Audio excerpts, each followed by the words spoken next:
What is Taekwondo? Taekwondo is a Korean martial art that blends powerful kicks, dynamic movements, discipline, and a deep philosophy that over 70 million people practice globally.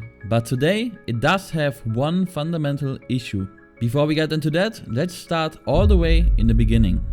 Korea has a long history of martial arts dating back over 2000 years. The earliest known form of martial arts in Korea was Taekwondo, a traditional fighting style focused on fluid, circular movements, dynamic kicks, and footwork. The Hwarang warriors, an elite warrior class during the Silla dynasty, practiced a form of hand-to-hand combat that influenced modern Taekwondo.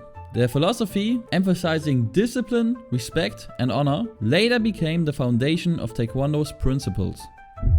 During the early 20th century, Korea was under Japanese rule, and many Korean traditions, including martial arts, were banned. But despite restrictions, some Koreans secretly practiced their native martial arts, while others trained karate, judo, and kendo. This period introduced karate-style striking and structured training methods, which later influenced Taekwondo's modern techniques. Then, after Korea regained independence in 1945, martial artists began rebuilding their native fighting styles. Several martial arts schools, called kwans, emerged, each with its own variations of techniques combining Taekwondo, karate, and Chinese martial arts. In 1955, General Choi Hong-hee, a Korean military officer and martial artist, played a key role in unifying these different schools under one system. He is often credited as the father of Taekwondo. Choi also proposed the name Taekwondo, which means Tae, to strike or break with the foot, Kwon, to strike with the fist, Do, the way or pass. Later, the Korean government officially recognized Taekwondo and promoted it as the national martial art. In 1973, the World Taekwondo Federation was established to regulate competitions. Taekwondo spread worldwide through military training, cultural exchange, and global tournaments. And by 2000, Taekwondo became an official Olympic sport, further increasing its global influence. Unlike other martial arts, Taekwondo emphasizes high, fast, and powerful kicks. This is mainly due to punches only being allowed to the chest and not the head. It's common to see basic roundhouse kicks, but also side kicks, spinning back kicks, jumping kicks, and crazy combinations of all of the above. Speed and agility make real Taekwondo fights very intense, and even knockouts used to be a common thing before modern Taekwondo took over. The two main aspects of Taekwondo practice are forms and sparring. Forms practice goes from learning the traditional taeguks, which are very similar to karate katas, and all of the various techniques needed to perform them, all the way to freestyle Taekwondo shows that focus on flashy kicks with crazy rotations, where athletes go to the absolute extreme. Mastering these kicks, while most of them are not useful for fighting, requires years of dedication and discipline. In my opinion, the biggest benefit of all Taekwondo forms training is core strength and balance, which on the other hand does help a lot in fights. You often see a big difference in strength if you look at athletes that only practice sparring techniques and compare them to those that are more well-rounded and work hard on their forms too.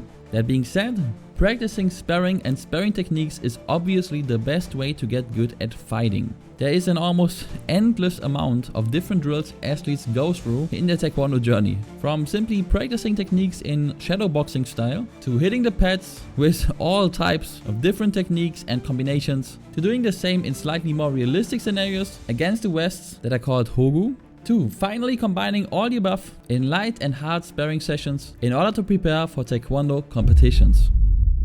The reason I founded Real Taekwondo Fighting, however, is because modern Taekwondo does no longer represent traditional Taekwondo fights. Ever since the introduction of electronic vests, Taekwondo morphed into some kind of foot fencing. The scoring system is deeply flawed, rewarding touching the opponent over actually trying to damage the opponent.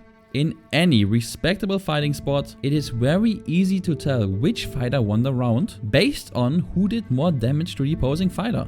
For Taekwondo, it's currently the opposite. Frequency of hits is far more important than hitting hard. A rules and scoring system video will follow that will explain how we effectively turn this system around and will guarantee real Taekwondo fighting to take place again. That is our mission.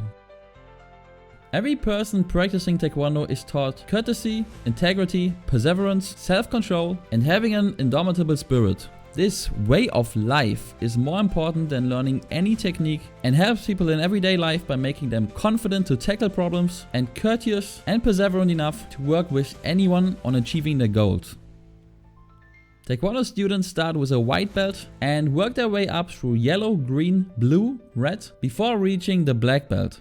This helps with staying motivated through the initial hardship, but honestly only after reaching the black belt does the real journey begin. There is 9 dans to achieve. You reach the rank of master once you reach the 4th degree black belt, while many consider the 7th degree the rank of grandmaster and the 9th as the final rank of chief master. Taekwondo really is a way of life, and it will take a lifetime of dedication to achieve the highest ranks. We are talking about decades of commitment to even get near the highest ranks. Why learn Taekwondo?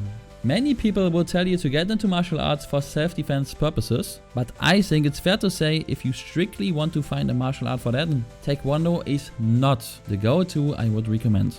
Yes, we have the strongest and fastest kicks. Only Muay Thai can compete on some level in this category, while we cover way more angles and a much larger variety of kicks, but kicking is only a small part of actual fighting. Punching, throws and grappling is not only more effective most of the time, but also way less time consuming to learn quickly enough to be used effectively.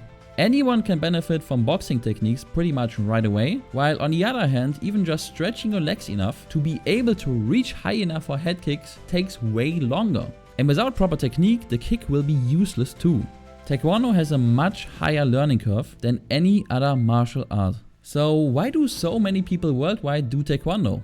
Anywhere between 70 and 200 million people practice Taekwondo after all. Taekwondo is easily, in my opinion, though I might be biased, the most fun martial art to do. There is so many different kicks to learn. The mastery of them is incredibly hard, which keeps people occupied for a lifetime. Its complexity, similar to Jiu-Jitsu, is the key reason people continue doing Taekwondo for so many years on average. It has many different aspects to learn. Forms, self-defense techniques, sparring, it simply never gets boring. Additionally, Taekwondo training is a great way to stay fit and be highly athletic. It's very good for building flexibility, reflexes and confidence. Yes, you can say the same for many other combat sports too, but Taekwondo has by far the lowest injury rate too. Hard headshots almost never happen in training and sparring, which makes it easier for people to try it out and less punishing for stepping into the ring. This, together with the 5 tenets, courtesy, integrity, perseverance, self-control, indomitable spirit, will change your life for the better. And even after the downfall of competitive Taekwondo, there is no sport I can recommend more, and it's our mission here at RTF to return Taekwondo fights to their former glory and far exceed in that aspect too. Taekwondo is more than a martial art. Taekwondo really is a way of life, and there has never been a better time to start than now.